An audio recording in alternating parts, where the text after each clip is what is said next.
தமிழ்நாட்டையும் ஆந்திராவையும் இணைக்கக்கூடிய ஒரு முக்கியமான ரயில் வழித்தடம் இரு வழிப்பாதையாக மாற்றப்பட இருக்குது. தற்போது ஒற்றை வழித்தடமாக உள்ள காட்பாடி திருப்பதி வழித்தடத்தை இரட்டை ரயில் பாதை கொண்ட வழித்தடமாக மாற்றுவதற்கு மத்திய அமைச்சரவை ஒப்புதல் வழங்கியிருக்கின்றது. இரு மாநிலங்களையும் இணைக்கக்கூடிய ஒரு முக்கியமான ரயில் பாதை என்பதால் அதிக அளவிலான போக்குவரத்து நெரிசல் இந்த வழித்தடத்தில் இருக்கின்றது. இதனை குறைக்கும் விதமாக இதற்கான ஒரு அறிவிப்பு தற்போது வெளியிடப்பட்டிருக்கின்றது. மேலும் இதற்கான நிதியும் ஒதுக்கீடு செய்யப்பட்டுள்ளது. இது மட்டுமல்லாமல் நமது தமிழ்நாட்டில் எந்தெந்த வழித்தடங்கள்லாம் இரட்டை ரயில் பாதையாக மாற்றப்பட இருக்குது அப்படிங்கறத பத்தி தான் இந்த ஒரு வீடியோல நம்ம டீடைலா பார்க்க போறோம். சேனலுக்கு யாராவது புதுசா வந்தீங்கன்னா மறக்காம சப்ஸ்கிரைப் பண்ணிட்டு பக்கத்துல இருக்க பெல் ஐகானை போட்டுருங்க. அப்பதான் நம்ம போடுற ஒரு வீடியோட நோட்டிபிகேஷன் உங்களுக்கு உடனுக்குடன் வரும். வாங்க வீடியோக்குள்ள போகலாம். தமிழ்நாட்டையும் ஆந்திர மாநிலத்தையும் இணைக்கக்கூடிய ஒரு முக்கியமான ரயில் பாதை தான் காட்பாடி திருப்பதி ரயில் வழித்தடம். பக்காலா ஜங்ஷன் வழியாக செல்லக்கூடிய இந்த வழித்தடம் வேலூர் மாவட்டத்திலிருந்து திருப்பதிக்கு செல்கிறது. காட்பாடியிலிருந்து திருப்பதி வரை மொத்தமாக 104 கிலோமீட்டர். இந்த 104 கிலோமீட்டர் தூரத்தையும் இரட்டை ரயில் பாதையாக மாற்றுவதற்கு ரயில்வே அமைச்சகம் ஒப்புதல் வழங்கி இருக்கின்றது. இதற்காக மத்திய அரசு 1332 கோடி ரூபாயை ஒதுக்கீடு செய்திருக்கின்றது. ஹைதராபாத்தை தலைமையிடமாக கொண்டிருக்கக்கூடிய ஒரு ரயில்வே மண்டலம் தான் தென் மத்திய ரயில்வே மண்டலம், அதாவது சவுத் சென்ட்ரல் ரயில்வே. அவர்களுடைய வழித்தடம் தான் இந்த காட்பாடி திருப்பதி ரயில் வழித்தடம். சித்தூர், பக்காலா போன்ற பல்வேறு முக்கியமான நகரங்களை இணைக்கக்கூடிய இந்த ரயில் பாதை வழியாக நாள்தோறும் 50க்கும் மேற்பட்ட ரயில்கள் இயக்கப்பட்டு வருகின்றது. குறிப்பாக திருப்பதியை மையமாக வைத்து இயக்கப்படும் ஒரு சில ரயில்கள் மட்டுமே இந்த வழித்தடத்தின் வழியாக இயக்கப்படுகின்றது. மீதமுள்ள அனைத்து ரயில்களுமே காட்பாடியிலிருந்து மற்றொரு வழித்தடம் வழியாக தான் ஆந்திர மாநிலத்திற்குள் செல்கிறது. ஏனென்றால் இந்த திருப்பதி வழித்தடம் ஒற்றை ரயில் பாதையாக தற்போது வரை இருக்கின்றது. இந்த வழித்தடத்திலேயே அதிகமான போக்குவரத்து நெரிசல் தற்போது வரை இருந்து வருகின்றது. கர்நாடகாவாகட்டும், கேரளாவாகட்டும், தமிழ்நாடாகட்டும் பல்வேறு பகுதிகளிலிருந்து வரக்கூடிய பயணிகள் சந்திக்கக்கூடிய ஒரு இடம் தான் காட்பாடி சந்திப்பு. இந்த காட்பாடி சந்திப்பிலிருந்து திருப்பதிக்கு ஏராளமான பேசஞ்சர் ரயில் இயக்கப்படுகின்றது. பொதுவாக தற்போது எந்த ஒரு ரயில் அறிமுகப்படுத்தப்பட்டாலும், மேலும் சிறப்பு ரயில்களாக இயக்கப்பட்டாலும் அந்த ரயில்கள் காட்பாடியிலிருந்து மேல்பாக்கம், திருத்தணி வழியாக ரேணிகுண்டா சென்று பிறகு ஆந்திர மாநிலத்தின் பல்வேறு பகுதிகள் வழியாக நாட்டின் பல்வேறு பகுதிகளுக்கு சென்று வருகின்றது. இந்த ரயில்கள் அனைத்துமே ரேணிகுண்டாவில் நின்று செல்கின்றது. ரேணிகுண்டாவிலிருந்து திருப்பதி என்பது வெறும் 9 கிலோமீட்டர் தூரம் தான். இதனால் பல்வேறு ரயில்கள் இங்கு நின்று செல்கின்றது திருப்பதி செல்லக்கூடிய பக்தர்களின் வசதிக்காக. இந்த ரயில் வழித்தடம் இரட்டை ரயில் பாதை வழித்தடம் என்பதனால பல்வேறு ரயில்கள் இந்த பாதையில் தான் சென்று வருகின்றது. காட்பாடியிலிருந்து திருப்பதி வழியாக ரேணிகுண்டா செல்வதற்கு 115 கிலோமீட்டர் தூரமும், அதே நேரத்தில் காட்பாடியிலிருந்து மேல்பாக்கம், திருத்தணி வழியாக ரேணிகுண்டா செல்வதற்கு 125 கிலோமீட்டர் தூரம் தான் ஆகின்றது. ஒரு 10 கிலோமீட்டர் டிஸ்டன்ஸ் தான் பாத்தீங்கன்னா ரெண்டுக்குமே டிஃபர் ஆகுது.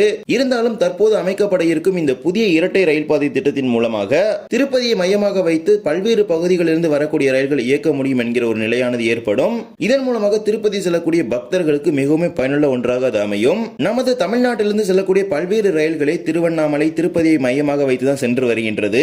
ஏனென்றால் இங்கெல்லாம் ஏராளமான பக்தர்கள் சென்று வருவதனால இதன் மையமாக வைத்துதான் சிறப்பு ரயில்களை தற்போது இயக்கிட்டு இருக்காங்க.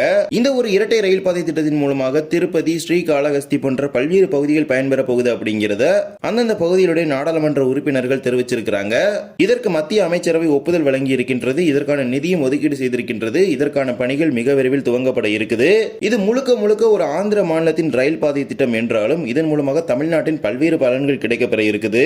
தற்போது தமிழ்நாட்டில் எந்தெந்த வழித்தடங்கள்லாம் இரட்டை ரயில் பாதைக்கு தேர்ந்தெடுக்கப்பட்டு பணிகள் நடக்குது அப்படின்னு பாத்தீங்கன்னா, தற்போது திருவனந்தபுரத்திலிருந்து நாகர்கோவில் வரை இரட்டை ரயில் பாதை அமைப்பதற்கான பணிகள் நடைபெற்றுக் கொண்டிருக்கின்றது. மேலும் பெங்களூரிலிருந்து ஹொசூர் வழியாக ஓமலூர் வரை இரட்டை ரயில் பாதை அமைப்பதற்கான பணிகள் தற்போது பெங்களூர் முதல் ஹொசூர் வரை நடைபெற்று வருகின்றது. ஹொசூர் முதல் ஓமலூர் வரை தற்போது வரை நடைபெறவில்லை. இதே போலவே ரயில்வே அமைச்சகத்தால் ஒப்புதல் வழங்கப்பட்டு நிதி ஒதுக்கீடுக்காக காத்திருக்கக்கூடிய ஒரு சில திட்டங்களும் உள்ளது. காட்பாடியிலிருந்து திருவண்ணாமலை வழியாக விழுப்புரம் வரை இரட்டை ரயில் பாதை அமைப்பதற்கான அறிவிப்பு ஏற்கனவே வெளியிடப்பட்டிருந்தது. அதே போலவே சேலத்திலிருந்து நாமக்கல், கரூர் வழியாக திண்டுக்கல் வரை இரட்டை ரயில் பாதை அமைப்பதற்கான திட்டமும் அறிவிக்கப்பட்ட நிலையில், இது மட்டுமல்லாமல் ஈரோட்டிலிருந்து கரூர் வரை இரட்டை ரயில் பாதை அமைக்கும் திட்டமும் அறிவிக்கப்பட்டது. இந்த 3 திட்டங்களுமே அறிவிக்கப்பட்ட நிலையில் தற்போது வரை காத்துக் கொண்டிருக்கின்றது. இந்த 3 வழித்தடங்களையும் இரட்டை ரயில் பாதையாக மாற்றுவதற்கு கடந்த சில ஆண்டுகளில் நிதி ஒதுக்கீடு செய்யப்பட்டது. இந்த திட்டங்கள் அனைத்துமே தற்போது வரை அறிவிக்கப்பட்ட நிலையில் தான் இருக்கின்றதே தவிர இதற்கான பணிகள் எதுவும் தற்போது வரை துவங்கப்படவில்லை. மேலும் இந்த ஆண்டுக்கான பட்ஜெட் ஆனது வெளியிடப்பட்டிருந்த நிலையில் இதற்கான பிங்க் புக் எப்போது வெளியிடப்படும் அப்படிங்கிற ஒரு பல்வேறு விதமான கேள்விகளை நம்முடைய சப்ஸ்கிரைபர்ஸ் முன் வச்சிருந்தாங்க. இந்த பிங்க் புக் நடைமுறையை இந்திய ரயில்வே வாரியம் தற்போது நிறுத்திவிட்டது. இந்த ஒரு முறையை ரத்து செய்து விட்டதாக ரயில்வே அமைச்சர் அவர்களே தெரிவிச்சிருக்கிறாரு. அதற்கு பதிலாக வேறு ஒரு ஆவணம் மூலமாக எந்தெந்த திட்டங்களுக்கு எவ்வளவு நிதி ஒதுக்கீடு செய்யப்பட்டுள்ளது அப்படிங்கிறது தெரிவிக்கப்படும் அப்படிங்கிறது தெரிவிச்சிருக்கிறாங்க. இத்தனை ஆண்டுகளாக வெளியிடப்பட்டு வந்து இந்த பிங்க் புக் நடைமுறை தற்போது ரத்து செய்யப்பட்டு விட்டது. எனவே இனிமேல் பிங்க் புக் அப்படிங்கிற ஒரு நடைமுறையானது இருக்காது. எந்தெந்த திட்டங்களுக்கு எவ்வளவு நிதி ஒதுக்கீடு செய்யப்பட்டுள்ளது அப்படிங்கிற பணிகள் குறித்தான எந்த ஒரு அறிவிப்பு வெளியிடப்படாது.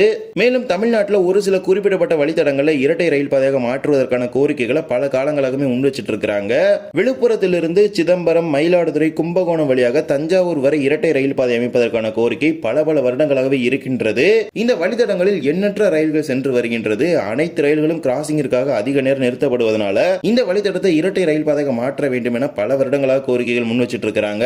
வருகின்ற 2028ஆம் ஆண்டுல கும்பகோணத்துல மகாமக விழா வேற நடைபெற இருக்குது. இந்த நேரங்களில் பாத்தீங்கன்னா அதிகமான ரயில்கள் இந்த வழித்தடத்தில் இயக்கப்பட வேண்டி இருக்கும். இனியில தான் இந்த வழித்தடத்தை இரட்டை ரயில் பாதையாக மாற்ற வேண்டும் என்கிற ஒரு கோரிக்கைகள் தொடர்ந்து முன் வச்சிட்டு இருக்காங்க.